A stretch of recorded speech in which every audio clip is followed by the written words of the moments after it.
Bizlarda bank kredit produksiyalarimizni keladigan bo'lsak, ayollar uchun hozir imkoniyat yaxshi bo'lib turibdi. 26% dan 5 yilgacha muddatga 50 million so'mgacha kredit olib o'z biznesini boshlasa bo'ladi.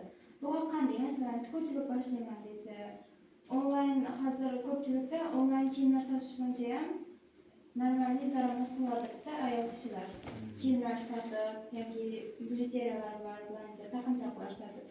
Erkak kishilarimiz uchun 3 yilgacha muddatda 26% dan beriladi. 3 yildan har yana, ya'ni 4 yil 5 yil muddatga oladigan bo'lsa, 50 milliongacha 29% dan kreditlar beriladi.